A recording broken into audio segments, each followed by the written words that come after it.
It's called a promo, kid. Shut your and mouth, if you want to John. be the big dog, you're going to have to learn how to do it. So go ahead. You ready? No! I said, are you ready? That was good. Glad you finally decided to pull that giant stick out of your butt and have some fun for once in your life. You're uneducated marks! You sit there on your phones tweeting out your opinions like they're worth a damn. Let me explain something to you people. You don't know shit! And I'd like to think that maybe this company will be better after Vince McMahon's death. Now, to start off, I need to give a shout out to Mike, who didn't get to be here today. We miss Mad Mike. Yeah. It's been great to have him on this episode, but he was not able to make it. We got the rest of the Wrestle Squad members. Everybody can introduce themselves now. Give me a hell yeah! It's your boy, Overtime Ortiz. Also, IG on Overtime Posty, Wrestling the Middle host. Yeah. Battleground? It's your boy Groovy Q. Groovy GRROV13Q. Same thing on all platforms. Yeah! Oh yeah, it's your boy Turtle. Uptown Garza on IG, Garzaman Diaz on Twitch and Twitter. Give your boy a follow and watch me game. Acknowledge me. We love you, Turtle. It's good to have you. This is like your second episode. It's been a while since you've been here. I think since Double or Nothing. Oh yeah, glad to be back. I did leave one pay-per-view early that I had to take care of some shit. Else I would have definitely stayed for the podcast. Definitely love coming to the shows. Give me a hell yeah! It was good to see Paul Walterhausen at the 0 Hour show. Last time I saw him was at the Revolver show. I know, Jeff, you remember seeing him then. Oh, that's my homie, man. He hooked me up with an extra autograph. And I enjoyed it. Yeah, man. Yeah, he's a good guy. Great guy. Yeah! Did y'all see the BWO? The BWO made it out. The BWO fans were definitely clipped so many times during that show.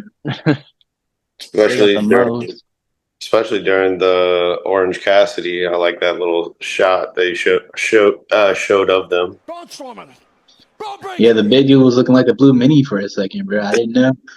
I thought it was the real BWO. I thought it was the real. What was the first match? Anna Jay and Deonna Purrazzo.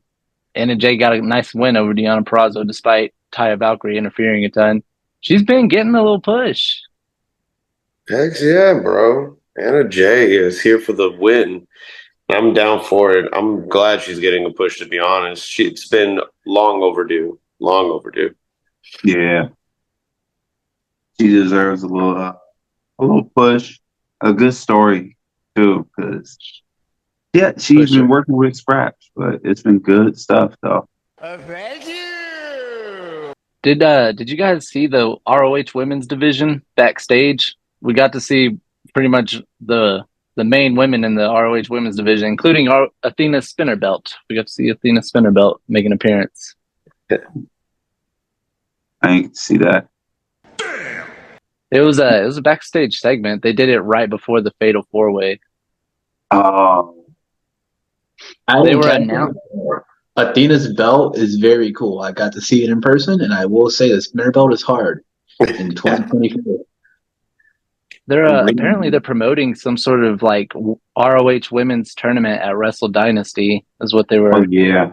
Oh, it's going to be. I've seen information about that. It's going to be a preliminary.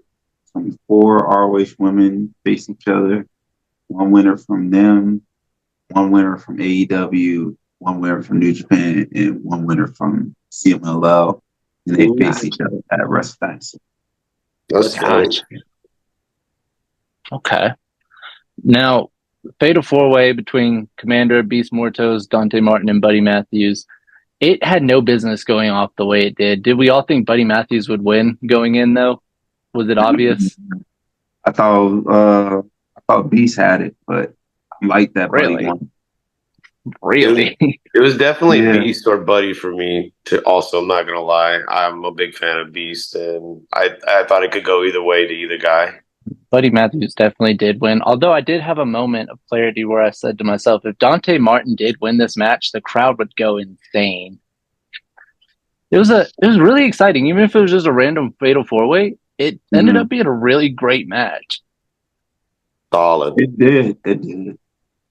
I love the spots with, from Buddy and Dante as well. Banger after banger. Oh yeah. Now on the next one, I didn't feel like covering this, to be honest. It felt too WWE-ish to me, but I'm glad they got their pop. How did you guys feel about Big AJ versus QT Marshall?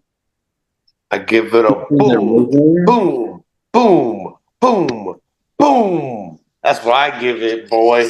Double shot chocolate cookie. Oh no, God help me. I'm with you, buddy. This bitch is getting on my You got the boy Rizzler in there, QT Marshall putting on the show. That kid got more of a pop than anybody. Yeah. Like he should. He was the draw. That's big news, dude. You still got to That was a big draw. Acknowledge me. I enjoyed it, bro. And to be honest, I thought he did a pretty good damn job. That match was good for what it was. You talking about spoilers? Huh? Yeah. Okay, Might as well. Big Justice hitting the spear, dude. What the? That was Boy, I was like, I'm oh saying. shit. I'm saying. You can't tell me that wasn't like the ultimate like kid power fantasy. Oh yeah. It didn't make no damn sense to me. It made no sense to me. It was so corny, but I love it. It have to make sense, man. Yeah. The RZA, bro, it made sense. It made dollars, brother. Drink it in, man. They did an interview before all this happened, and they talked about they wanted to work with WWE, but WWE wasn't answering the phone or something like that, and that's how they ended up here. And now it seems like it sounds like WWE is taking interest now, and they were watching tonight. There had been rumors going into tonight that I was reading up on the internet that WWE was really interested in bringing them in, so they could just end up over there. They could have got their bag here and just went and did what they originally wanted to begin with. Yeah. Or the world influence. Like there's plenty of influencers that hop on AEW. And I honestly think that, you know, if they hop in for a bigger bag than Tony's offering, that's crazy because Tony offers like the biggest bag. There's a reason why the best wrestler there. Fair. Tony's fair with it. Thank you. You got that fair bag. Now, if they just want a quote unquote exposure for an international audience, I can understand that. If you want quote unquote more viewers, yeah, maybe. But I'm pretty sure if they're getting like the most like money at the one time, it'd probably be like from AEW. Now, if it's anything like the Rizzler and Big Ace, they did what 11 million views on their promo. Shit, that's a lot of views. What the? You should see the hearts on IG and all like that. Last time I checked with the Rizzler, it was like in the 20s. I was like, holy shit. And it was on an AEW IG on top of that post, and it got over 20. I was like, damn. All publicity is good publicity, they say. Yeah, I ain't even mad at it, bro. That's I thought they did a good move for it. It was a good move. Yeah, I heard the chants, right? The chants were crazy, bro. Those Rizzler chants, man. Double chonk, clap, clap, clap. Double chonk, clap, clap, clap. Double chonk, clap, clap, clap. But this bitch is getting on my nerves. Now, actual pay-per-view. This is where the best wrestle, and we're about to get into a series of really great matches. Give me a hell yeah. Starting with the World Tag Team title match, which the entrances started the end of 0 Hour and into the main show. That's my favorite transition. When they're like, hey, it, let's just start now. Buckle up, Teddy. I like that. Acclaimed got tension going into the match as well. The freestyle was hard by Max Caster. The tension, it was. Especially by the ending punchline by Max. It was very, very much like you could tell that Max was about to go heel. He's wearing like the flare pants that look kind of bell bottomed, looking just like he's just a heat getter with the little mustache, bro. Old school buck pants. He was all directed at Max, bro. Bro, I thought it was going to happen tonight. Like, I honestly thought that was going to be the turn that was going to happen tonight. It did happen, bro. In some ways. In some ways. I was expecting him to, like, betray Bowen though, like straight up betray him tonight. Same here. It was They're saving it. damn They're near gonna close. save it. They got into a fight in the middle of the Bro, it looked ring. like I thought Bowen was gonna drop him for a second. I was like, oh yeah, bro, Yeah. drop him. Bowen thought the step up. They were not on the same page. I had the Hey, man, House that's of Black winning this match going in. I was like, House of Black got this. Nah. What about the Buddy win? I didn't see the Buddy win, but if I knew that knowledge, I would have been like, Yeah. okay, House of Black is looking pretty tall. But I Mhm. still think they probably shouldn't win because the Julia Hart hasn't came back yet. They haven't done like another Zenkai boost to power themselves up, to better themselves through a cool ass promo or a cool ass vignette. Fair Become point. Great dedicated. reference. Nah, Did y'all man, see- Private Party all the way, dog? Private Party makes no damn sense So to take the belt off. was exactly what I needed, bro. Like the new theme, the old theme is so goaded, bro. Man, get the out of here. It's poor energy. You're crazy. There's a reason why they play. That Private Party. Did y'all see Max Caster hit the "You Can't See Me" FU combo? Of course. No. Nah, He Oh, hit yeah. a "You Can't See Me" FU combo. I have to look back. man, saying he the best wrestler alive. Makes me mad that he says that, bro. I'm not gonna lie. I Makes bet me it's so upset. bro. I can't wait for the betrayal. Oh, now you want him. Now you want him done. He's Uh, The match itself was a banger, though. I will say, with the storytelling involved, it was such a good spot fest to start the show. Yeah, Tag popping off on all cylinders. Each very dynamic. My boys, the Outrunners, like literally the story popped Yes. off. boo out running, boo out. Yeah. when the Acclaimed tried to pin each other for whatever reason. Yeah. Because that's when Max went heel. Max went full heat getter when he blew the contest out of the water and was like, man, like just pin. Like we're gonna win. Let's win. Just pin me. What the? Also, I think that was a bad move by AEW. That was super dumb. But whatever. I didn't see it when WWE did it either. So Wow. No. Don't try to Yeah. cover your behind. Yeah, he tried to cover his ass, bro. And they New Day did the same thing when they got tagged in. They got a big pop from that. Don't try to do that. they're big babies. You just made the list. Let's see. Private Party get the clean win in this match. How long do you think it is till we see the Acclaim break up? Like they're separated. I give get it. No, Thanksgiving next week. This is about to be a big episode for him. Every time you see that little subtitle for Tony, you know he's about to be on one.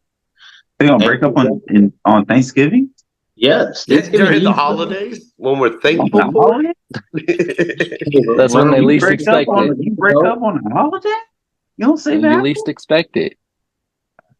Right? They're supposed to When show we it to you.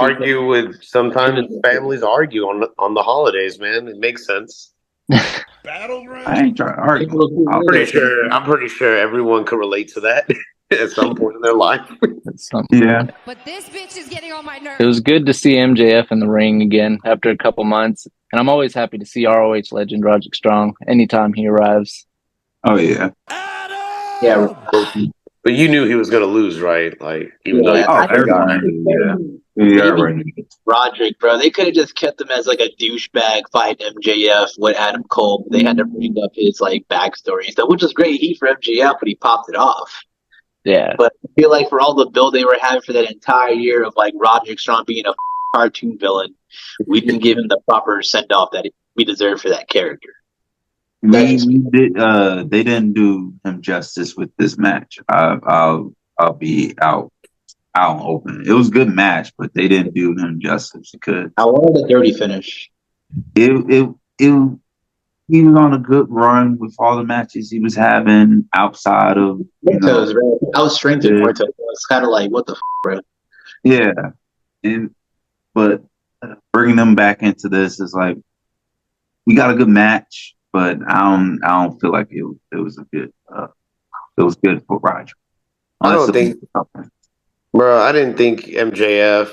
Unlike me and Turtle were having a conversation about it because he wanted a dirty finish. I was okay that it was a clean finish by him submitting him out in the middle of the ring. I was okay with that. I was perfectly okay because that man was our longest reigning champion. And to me, bro, I don't need him to always cheat to win, bro. To be honest, like he's pretty good. And what I mean by pretty good, like he's really good, I guess. And whether cheating or not cheating, he could deliver a match and storytelling.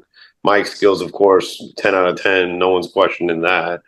But I don't think I would get tired of the same old cheap finish every time if it came to these big matches on pay-per-view. Especially, I was okay with it. That's just me, though. I wouldn't say every time, but this was like a big pay-per-view story match where, there's implications of like who's better than who. Like Roderick Strong is supposed to be like the grand rival to Samoa Joe, the guy who beat, MJF and stuff. So it's kind of like if you're going to put people on pillars, like at least kind of stack them up so they look good afterwards. I feel like he kind of beat him too clean. You could say he's a younger athlete, and that's like how it broke down and stuff, but I think it could have been a little bit more crafty.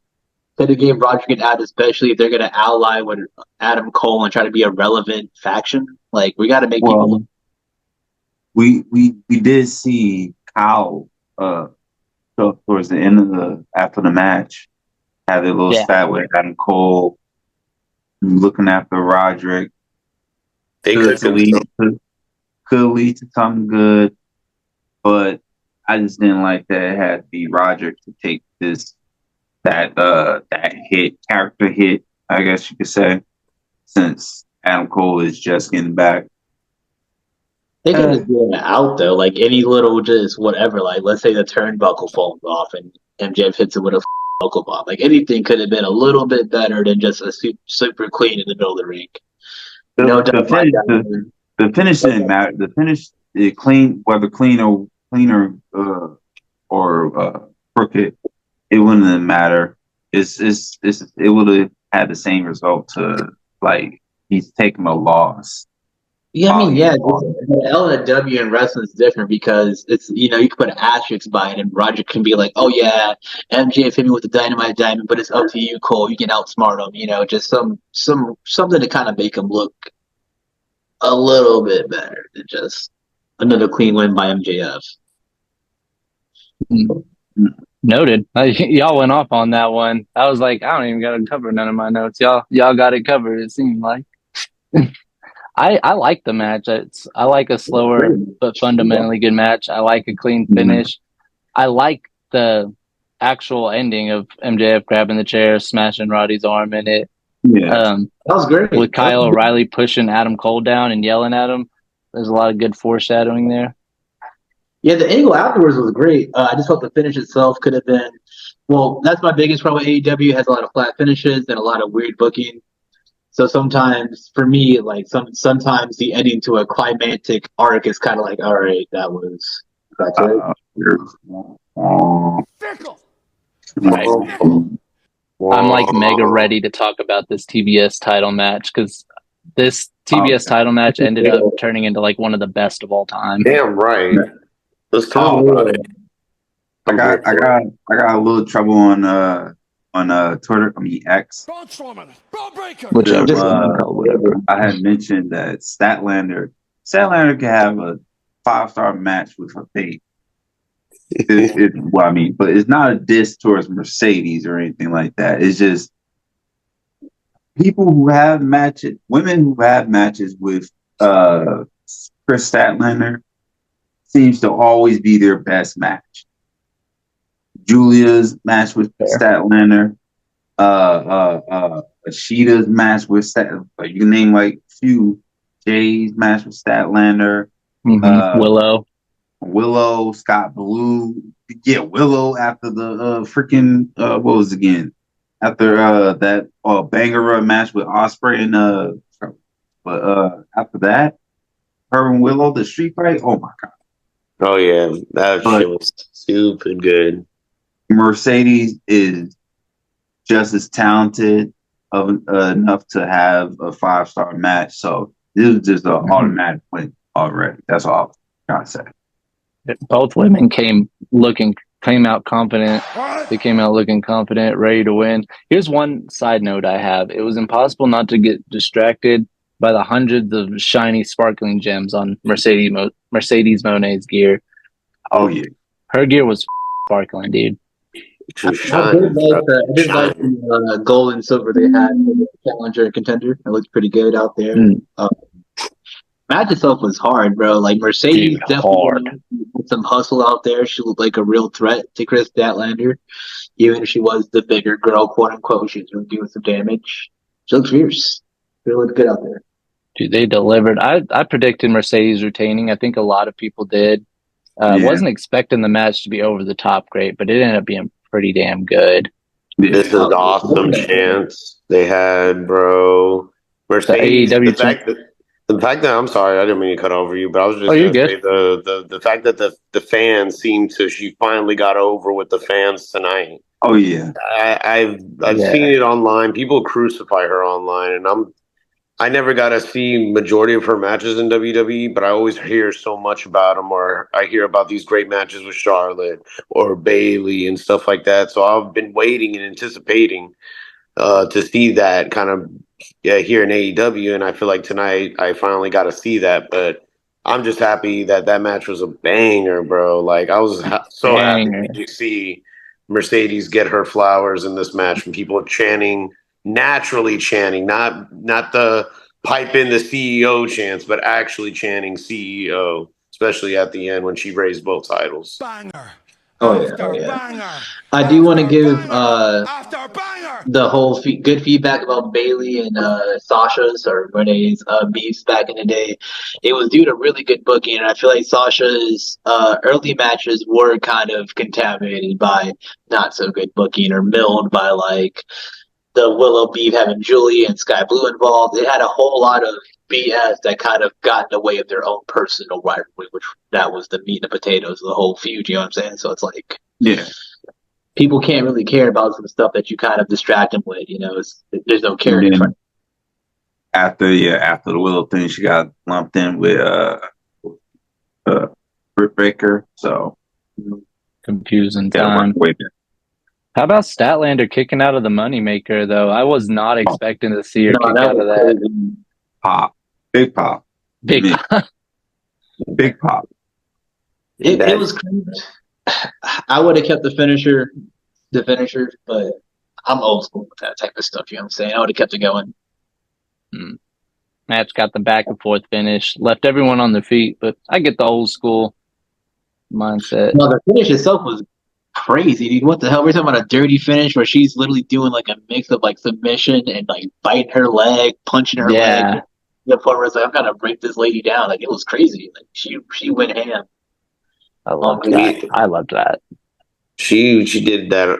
That's the Meteora like so many times, bro. And I was loving it. I was loving it and losing my shit over here because I was like, this is believable. She needs to hit like 20 of these if she's gonna put Statlander down, bro. Statlander's a beast. She's a freaking beast. And the reversals to that neck breaker one. Oh my god, chef's kiss to that. That was nice. I was seeing moves on this pay-per-view that I've never seen before, and I was definitely here for it. Drink it in, man. Now, I love Jay White. I'm not too fond on Hangman myself, but I think that's because he does a great job. This Hangman versus Jay White match ended up being a hard hitter. It kind of felt like I was watching a New Japan match with how stiff some of the shots and the bumps were. Well, I have to note something during that match right now. Hangman was acting like Jay White from the beginning of the match all the way until the last minute when Jay White finally was reversing everything. Because Hangman been targeting his Jay White's foot all night. And just meticulous about it. I love the in-ring storytelling with that. They were like leg for leg.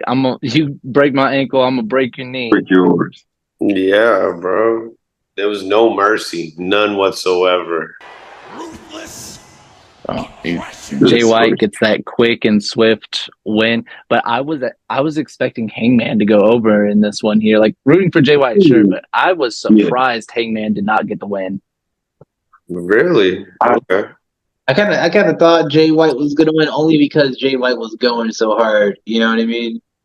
Yeah. Oh, And it kind of felt like he was the last defense for the Bullet Club, and it kind of feels like they're kind of building up for him and Juice Robinson to kind of do a little more. Maybe have a run back with FTR or something like that. You know what I'm saying? Please. I think it's for the world title shot, bro. Honestly, bro. Yes. 5 times he's gotten his number, but I think it's Jay. I think it's time for title shot pictures now. I mean, that Continental Classic creeping up. Bro, is literally right next door. It is literally right here, and I'm all for it. I'm excited. Me and Q are gonna do a rock paper scissors to see who gets the book Gold and Blue. Yeah, that's what Tony told us. We gotta split some of our wrestlers. Bro, so who doesn't want gold? Who doesn't want to have gold? I'm just saying. The way I'm cool with it. I'm just make it friendly competition. How about Hangman punching Christopher Daniels in the face on his way out? Oh my God! The thud. Oh, I need them to like not do my boy Christopher Daniels always dirty like this, bro. He's in a special authority figure, and people are just like blocking him left and right. They don't give a damn. They're like, find me, suspend me, I'll take it. Don't matter. Here's my money. He's supposed to be interim EVP. How's he? Yeah, he's an interim EVP. They just bully my man every time, dog. Okay, now I'm gonna set the tone here. I'm gonna set the mood. Ospreay comes out. He's not doing his normal entrance, looking focused. Kyle Fletcher's coming out, not doing his normal entrance either. He actually has a whole new entrance accompanied with a crown. These were about to tear the house down. You could feel they're about to tear the house down. Oh yes. Oh yeah. They beat the shit out of each other. They beat the shit out. Bro, the sets and the moves on this one alone, the spots were crazy. People were on their feet going bananas crazy, dog. And I love Kyle's new entrance, bro. I was really digging it, especially with the crown. I'm loving it. Give me a hell yeah! Here for it. I think I'm putting stocks cool. in, bro. I'm buying stocks right now. My boy Kyle. It was really cool, and he got a huge win. Acknowledge me. Well deserving, man. Well deserving win. Thank you. Match was awesome. What's everybody's thoughts on the match? I mean, I think we all agree it's awesome, but I feel like it over delivered.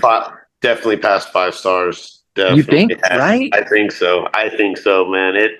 I'm curious to see what it's going to get rated on Cage and whatnot, but I think definitely you have to put it past 5. That match. You don't want to see the Meltzer rating?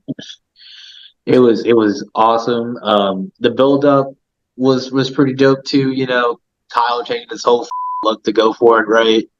Quote unquote, becoming a whole different person. And just outdoing him. It was tough. The stair pile driver, I want to say, was crazy. Like, it's a pick apart like the billions of spots that these people were doing this match, you know, wouldn't do it justice, but it was a lot of crazy shit, which was meant to, because there's a whole lot of aggression coming out for this story that they were trying to deliver. Oh, I remember a lot of uncomfortable spots. A lot of uncomfortable spots. The brain buster on the top rope. Oh.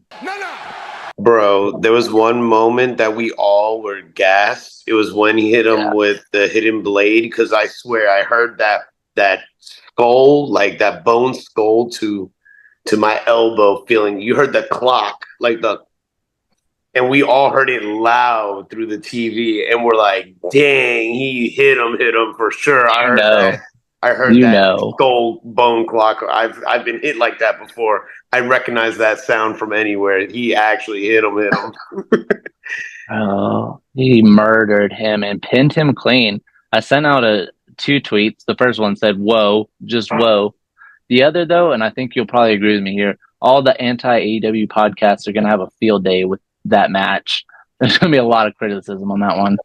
It was a chunky spot fest, bro, with no selling, just 2 dudes beating the shit out of each other with crazy gymnastic spots. It's AEW, bro. That's what they sell. We're the best wrestle turtles. We're the best effing wrestle. Hey, that's what my scarf says. I got the best wrestle scarf on. Yeah. Give me a hell yeah. Yeah. Now, I predicted, I think a lot of people did, Mina was going to turn tonight, but I did not expect that champagne celebration to go the way it did. I wanted a Tony appearance, TBH. I needed a Tony. I kind of want to say I expected it to turn that way because I noticed how Mina was scared of Mariah for the longest time. So I'm like, all right, either Mina's going to be scared and attack her first, or Mariah's going to try to attack her.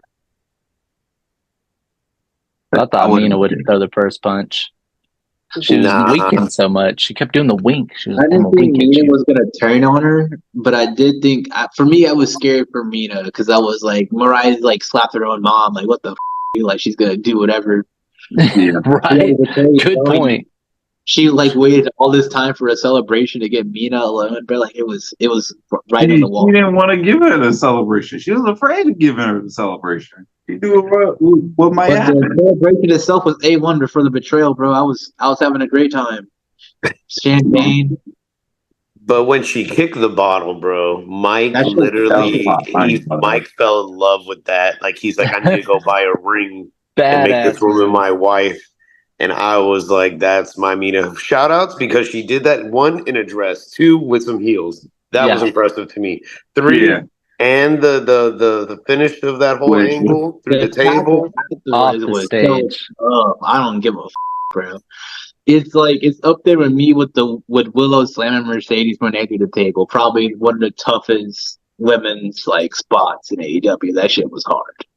Nobody can tell me that clip like, or whatever the want to call it in a vacuum does not look tough by anybody. It's like standard. Picks the bottle, breaks it, shatters it, throws her through the table. First table doesn't break, second table does.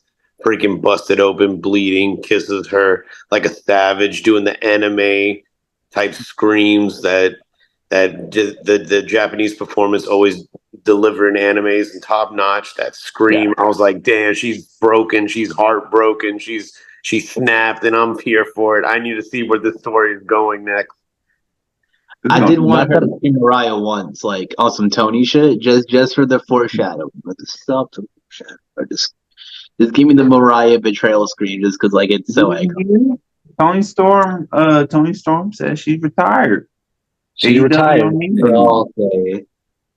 Now, one thing I didn't like, and I don't like to criticize stuff like this, but I really didn't like that you could see Mina chewing on that blood capsule after she was getting up. Like you could see her kind of chewing on it. Yeah.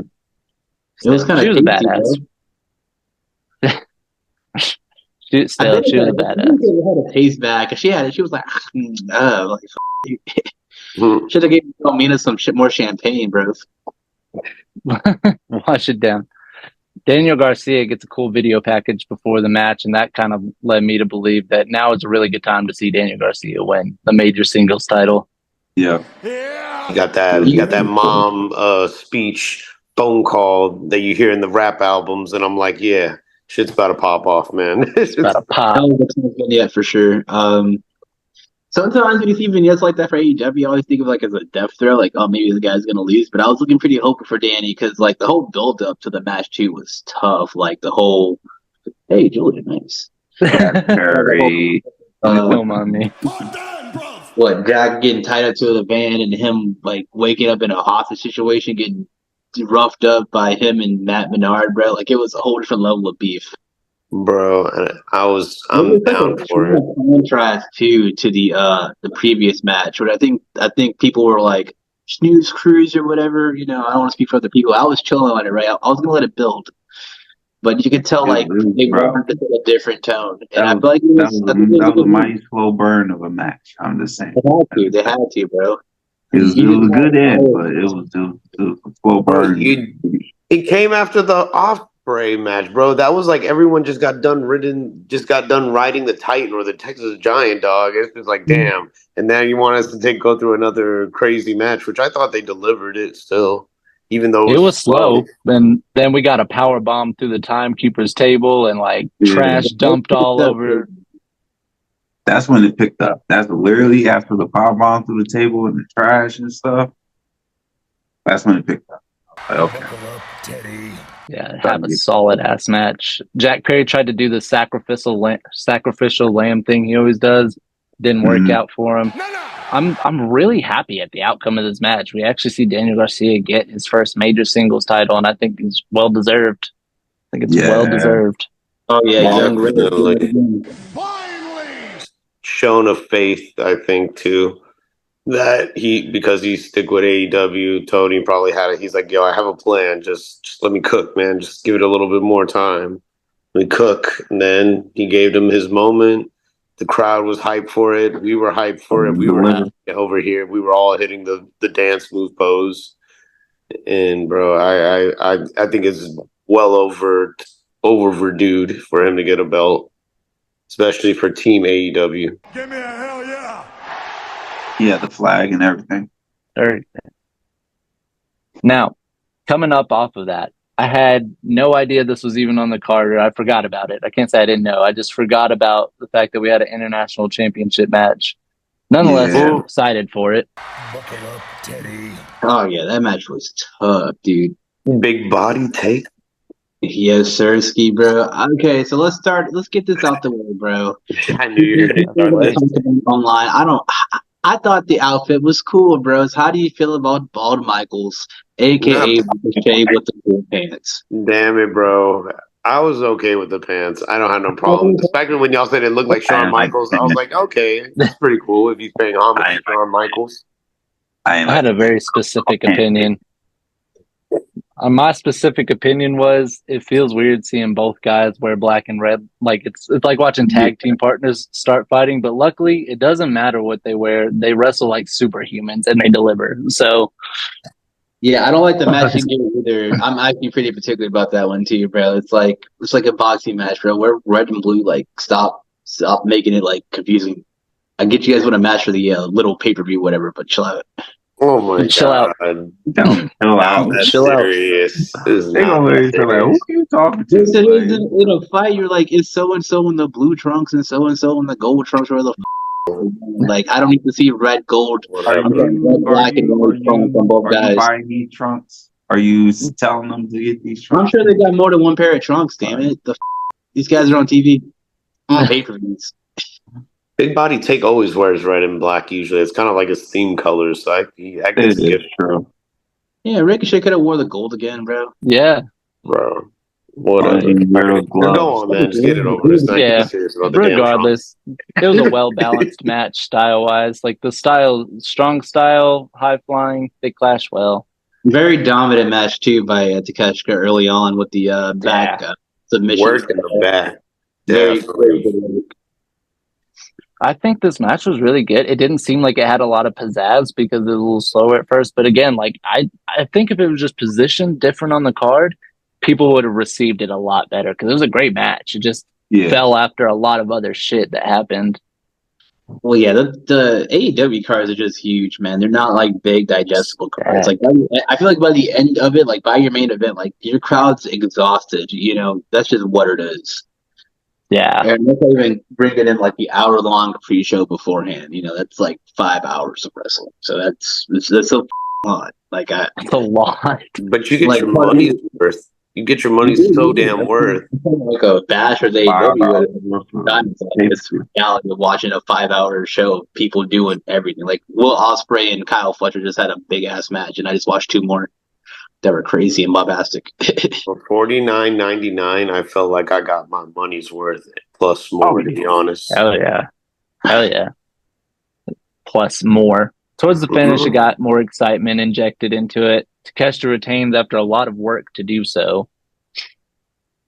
And I don't think anybody's surprised by that. I don't think anyone got surprised that Takeshita would retain. Yeah. I like Takeshita retaining the belt. Ricochet's a babyface. He could win again on TV next week, and people would not, bat an eye. Yeah. No, he worked his ass off on that match. That was such a believable, tough fight, and it was the right call with big body take, and Ricochet didn't look like a chump though. He looked like a Yeah. damn hardcore warrior out there, looking like an anime character that just felt just a little bit short to the main arc villain of some sort. Yeah, what did Ricochet say in the corner? Get off of me! Kicked Get him off me! Yeah, he's like, get off me! Delivered it like a hero anime character. Man came a long way this year from being the speed champion. Bro, don't give me that. Don't ever disrespect him with that belt. Long way. Now he's on the pay-per-view. And speaking of big-time pay-per-view, we got JR for the next 2 matches. Good old JR Jim Ross. When JR was on the track, not gonna lie, he would attest to it. But it was worth it, bro. When I hear JR's voice, I know that this wrestling match is gonna be a banger. We're about to go off. Swerve's mask scared me. I got scared by Swerve's mask. You got scared. West Side Gun mask. I thought it was hard. Yeah, The mask. Yeah. And he did the Tyler the Creator album. Yep. I thought for the people that don't know, definitely will let you know, man. I love it. This one was definitely for the culture. Lashley looked cool in his entrance, but more than anything, he looked powerful as hell in his debut. He looks scary. I'm not gonna lie, bro. He did look scary during that match, man. You got reminded why he's a top guy. We like to talk for them during the matches, and I was all like, "Oh, Swerve, you must have forgot. I'm the Almighty. Don't ever disrespect me." I was like, Can we talk about the spear spot though? Like the barricade? No, we have to talk about the announce desk spot before that.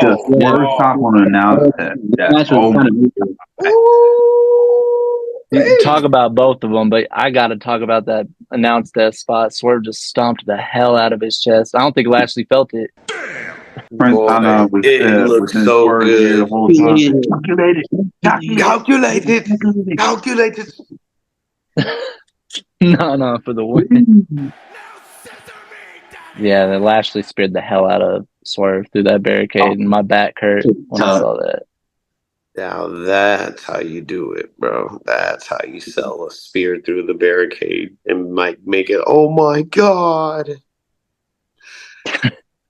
Lashley puts Swerve in the hurt lock, makes him pass out. Not the finish I was expecting, but I wasn't surprised either. What? Wait, really? That's the only way to finish that match. That is the only way. You can't have him pin Swerve. And Swerve can't pin Bobby just too early. No, I had to be capacitated out by the hurt lock. I mean, Swerve could have grabbed the chain, did a whole thing like that, hit him with the chain real quick. Bobby had the numbers game, bro, on Swerve. Oh yeah, they had the numbers on him. Shelton Benjamin, and the number of muscles he has.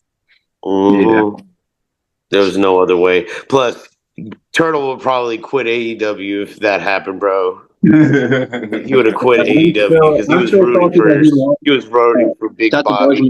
Clean. I still think they could have probably did something with that, bro. They could have booked my boy Shelton a little better. Oh my God, let it go. At the same time, you don't have to make two big guys look bad. You could just make everybody look pretty good. You know what I'm saying? I've been waiting for Shelton Benjamin to get a world title for my whole life. He's an absolute beast, bro. I will say this right now, bro. If it was just a Tony Khan just bought Shelton Benjamin, Lily just got his contract, right? They could have did the same stuff, and it would have still been correct. Acknowledge me. Such an incredible athlete. This match, though, makes you realize or makes people understand that Bobby is such a star. Yeah. All the way through the championship heavyweight belt. It wasn't incredibly dominant compared to Ricochet or Takeshita or even Shelton Benjamin's premier matches. It was still a hurting on my boy Swerve. It didn't make Swerve look any weak as a former champion. Competitive bout, dude. It only boosted what Bobby is in AEW. with his win over Swerve in the way it was. Yeah. Can we talk about how rough that match was too? Like Swerve hitting him with like the stairs, like head Oh like yeah, on the stairs, bro. It was madness. Like it was a tough guy ass match. You know what was crazy? Also, the fact that we got our first "We Hurt People" chance, and it got over huge. Yeah. Huge hurt people chance. The one And I thing I was like, feel bad yo, about. The one thing I feel bad about is Nana did not need to get the smoke. Nah, he got the Yeah. smoke though. He had to Cry, get the bro. smoke. I had to look away. We hurt people, Josh. We hurt. No. Nana really wants to sell coffee and dance, bro, and promote Swerve. And they are over here beating his ass like crazy. Like that was messed up. All right. It's time. It's time for the main event. Oh, you and Keith are gonna have a field day with this one. Death Rider truck pulls up with John Moxley in tow, and hopefully the belt is in the briefcase. Is what I was hoping for. I know why he doesn't have the physical belt in his hands. I just wish that he did sometimes. It's because I got it, bro. It's literally right there. I got it. Big fight field though. I love that they handed Bryce Remsburg the briefcase, and he just confusedly observed it. He was like, "What the hell am I supposed to do with this?" Like, what's the code? Right back to Marina. You know what it is. I got the keys. You know what it is. Dude, Orange Cassidy out the gate hits John Moxley with 3 orange punches, a suicide dive, and this is all while John Moxley is barely coming off an introduction. It was bananas.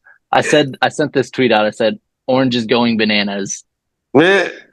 He was popping off, and rightfully so. You know, it was time for Orange to show that emotion that everybody's been trying to bring out of him, and we brought it out. Definitely. That was always OC. Don't Pay attention to the intricacies of his character. I've been studying this. Nations of an Orange, yes. Yeah. Drink it in, man. Match gets physical and intense as like every John Moxley match is supposed to. Orange gets busted open before Mox even does. And when that happens, Moxley enters savage mode. But to what Q was just saying, I agree. Cassidy steps up big in the ring every time. Every time they put him in a big match, he steps up. Dude always delivers. It was that stair shot, right, when he busted him open, when John Moxley stepped on his head and like kind of like stomped his head on that steel steps, bro. Yeah. And if you looked at John Moxley's pants, bro, they were like deep, dark spots of blood. I was just like, there's blood everywhere, man. Blood on the steps, blood on the mat, blood on the pants, blood on his body, his hands. It was crazy. I was like, yo, this match is off. Is going off, unnecessary, and I'm loving it though. It's the main event. I got scared when Orange hit like the 5th or 6th orange punch. I lost count. He hit the orange punches and each break, and I was like, holy shit, Orange actually did that.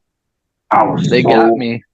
They got me. Tell him, Q. Tell him. Once it hit as soon as it was about to hit 3, he that 2.99999 kick out. I crashed. I was like, no.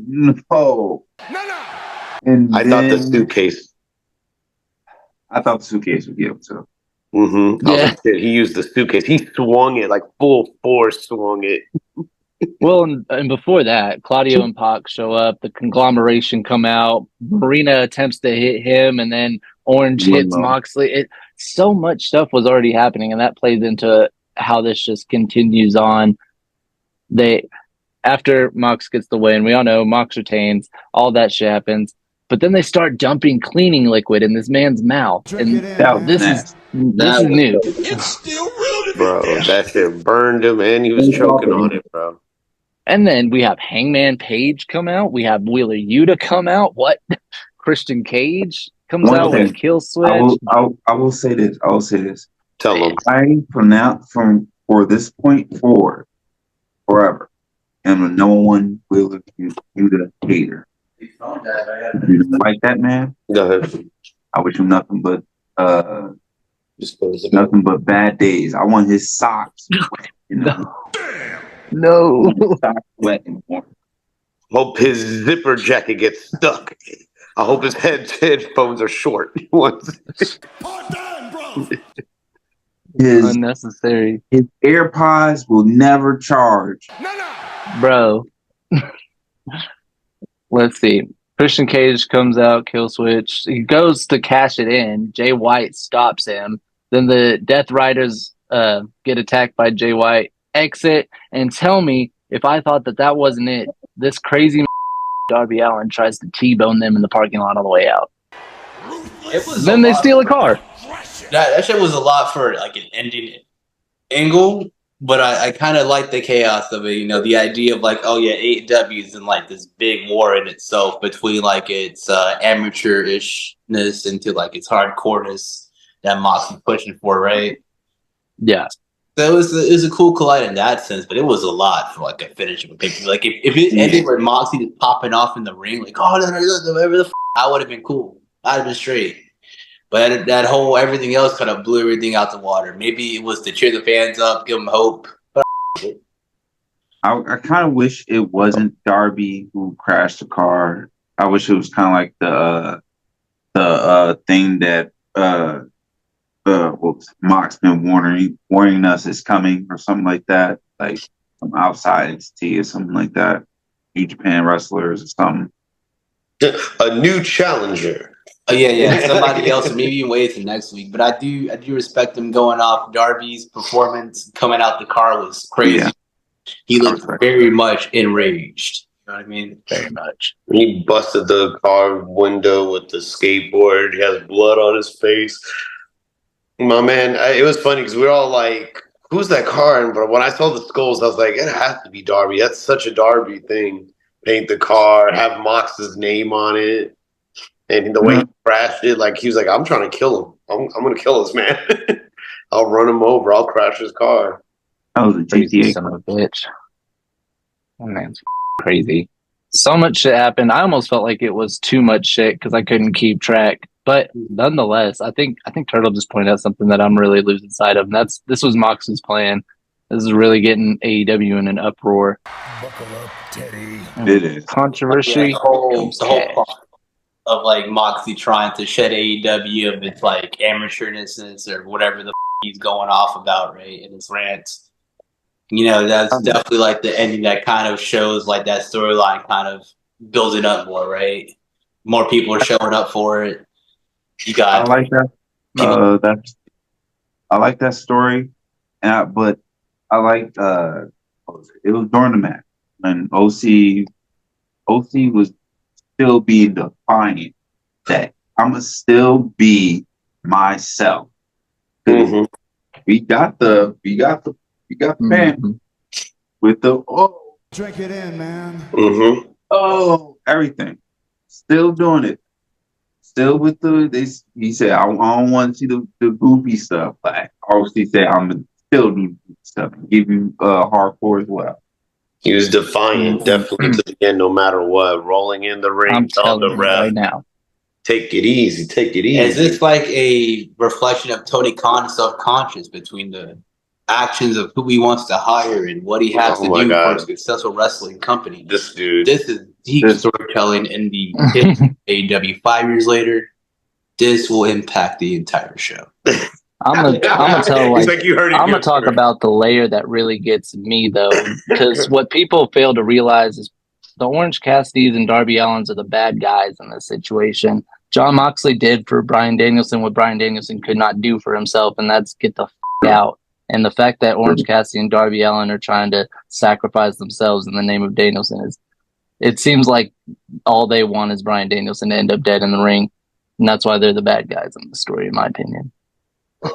Sir, I'm allergic to the bullshit. Like, let's be real. Like, John Moxley, Audio's methods, Pack's methods, Wheeler's methods have all been weaselly and downright dastardly, bro. There's no way these guys in any story can be considered the good guys unless it's John Moxley doing mental gymnastics. In a nuanced take, they're trying to. What he's saying is they're trying to create a change within AEW, and in that take, they are the clear cut good guy.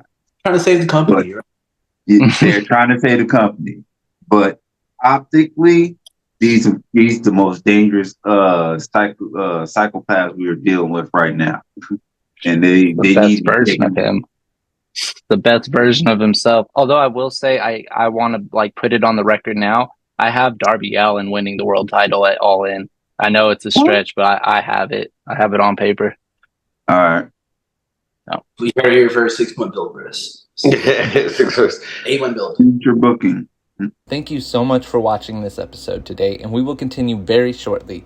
But I want to quickly give a thank you to the sponsor of today's episode and talk about something that I've recently been getting into. And if you're a really on-the-go, busy type of person like I am, you'll want to hear this. Today's episode is sponsored by Optavia, a low-sodium, calorie-efficient, sustainable diet plan that not only is catered to helping you reach your weight loss goals, but links you in with a personal health coach to help guide you alongside your health journey. And the best part, your coach is somebody who has already been on the same weight loss journey and found success in doing so. So not only a healthy diet that will supply you with ready meals and low-calorie snacks, but link you in with somebody who can help keep you motivated and educated on your way to a successful weight loss journey.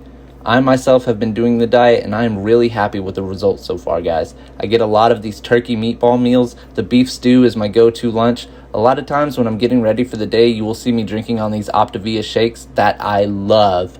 And the most important thing about this is how often I drink water. You drink a lot of water. It seems like it's hard, but I'm telling you personally, my coach keeps me educated, motivated, and properly hydrated. It is achievable. If you would like to get in contact with our show's personal coach and get started on your Optavia health journey, contact our email listed below in the description with the word Optavia. That's OPTAVIA. Or just head over to www.optavia.com and get started on your own time with your own coach. Now, back to the program. Now, when it comes to Full Gear in this pay-per-view, I want to rate it 4 stars, but I can't go that high because I felt like the card should have been shuffled around a little bit. It didn't flow as well as I wanted to, but even that, the 3.5, I give it because the matches were all really great quality. They just should have been reordered, in my opinion. Likewise, great pay-per-view. What do you guys think? I really have a hard time giving like a number rating. I was thoroughly entertained for sure. There is no lulls for me personally. I will say though for the card as a whole, you know, it was a long card, and like that is pretty tough to get through in one sitting. Like if you're sitting through the pre-show to the last shit, it's a lot of wrestling, and that's always the biggest critique of these AEW shows. It's just it's a shitload. Like we're coming at this exhausted, like after the media screaming at some wrestlers because we're that tired from it. Jeff has yawned like 11 times during this episode. Bro, I've had a long day. And that's before the wrestling. It was some good shit. I'd say it was A1. And I always want to say a pay-per-view is good by like how many matches I probably rewatch. And I'd probably rewatch like a good couple of matches from that show. Like the Swerve match I'd probably rewatch. I'd probably watch like Mercedes match. Like there was some good shit. So I'd say it's a solid pay-per-view. Definitely not a waste of time. Definitely would recommend to anyone that hasn't seen AEW. I would recommend this pay-per-view if we were doing recommendations. Ratings wise, I'll do a 0 to 10, and I'll give it a 7.5 for me. Okay, I think that's a fair. I think that's a fair assessment. You know. Yeah, I like that. And like Turtle says, I do agree to the fact that I'm going to probably rewatch this tomorrow just because that's how good it was. Just to see some spots that y'all were talking about, maybe that I missed on some spots, or just the small little details and all that. But the fact that I rewatch something, especially of a pay-per-view caliber, lets me know it's really good because it's only select matches I would pick. But the fact that I would probably rewatch this whole pay-per-view, and that's including the big boom match too. No. No. I knew that was going to get you, dog. Take a shot every time the Rizzler muse, bro.